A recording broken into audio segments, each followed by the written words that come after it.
Je rentrais un peu bourré d'une soirée. Et près de la porte de mon immeuble, un type aussi bourré que moi m'a demandé du feu. On a commencé à se disputer, puis à se battre. Il m'a frappé, je l'ai frappé, et il est mort.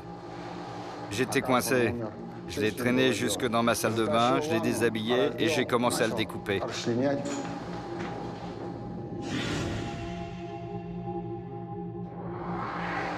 Je lui ai coupé la tête, les bras, les jambes. Tout à coup, l'idée m'est venue et je me suis dit, si je le goûtais. J'ai découpé un morceau de sa cuisse et je l'ai mis à bouillir. Je l'ai goûté, mais ça ne m'a pas plu. Alors je l'ai émincé et je l'ai fait sauter à la poêle.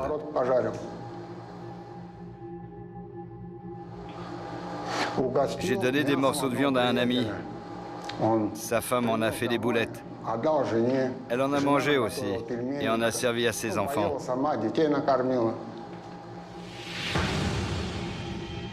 Sans le savoir, les amis de Nikolaïov ont mangé le corps du délit.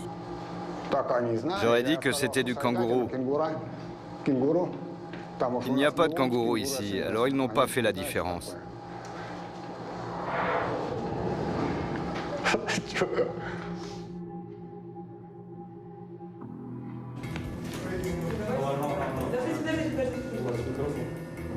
En prison, les tatouages ont une signification particulière. Depuis plus de 50 ans, les détenus russes inscrivent leur passé criminel et leurs croyances sur leur corps.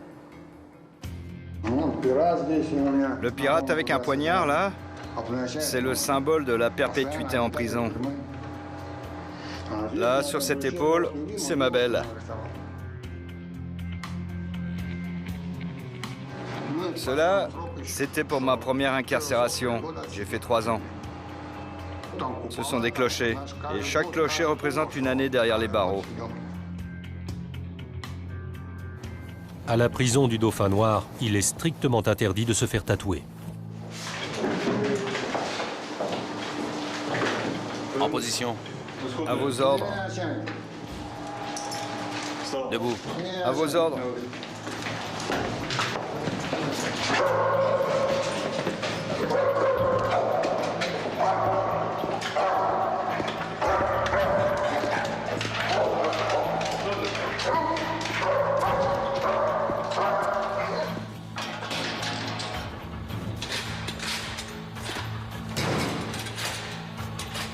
Le Hannibal Lecter russe finira sa vie derrière les barreaux du Dauphin Noir, à manger de la soupe et du pain, avec pour seule compagnie un assassin comme lui.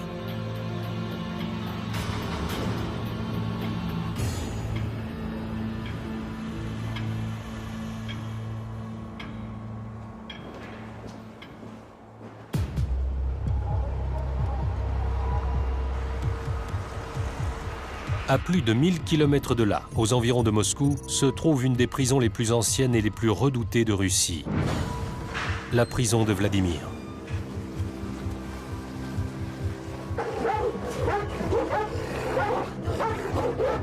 Célèbre pour avoir détenu le fils de Staline et des prisonniers politiques durant la guerre froide, la prison de Vladimir accueille désormais des meurtriers violents. Une visite de ces bâtiments lugubres devrait suffire à annihiler toute velléité criminelle. Pourtant, depuis sa création il y a 228 ans, la prison de Vladimir aurait accueilli 1 million de détenus. Des chiens féroces, gros comme des ours, et des gardiens armés de mitraillettes AK-47 font régner une discipline parmi les plus strictes du monde occidental.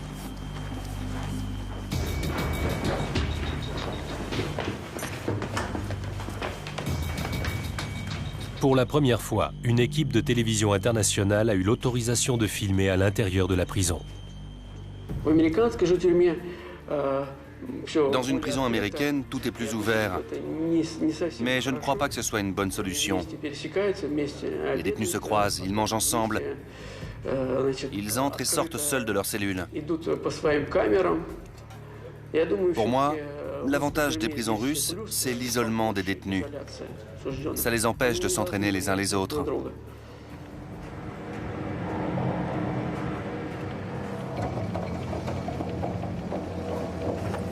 C'est l'une des rares prisons de Russie à accueillir des coupables de crimes particulièrement atroces.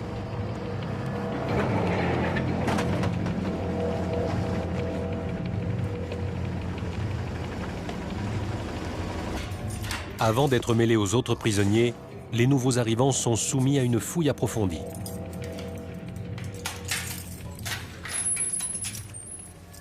Entre.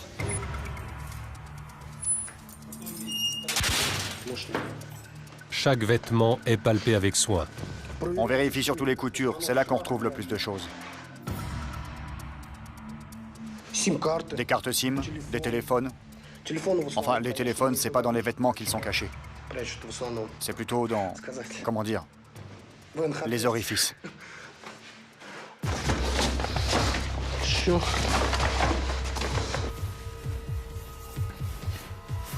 Чтобы они отличались от неосужденных.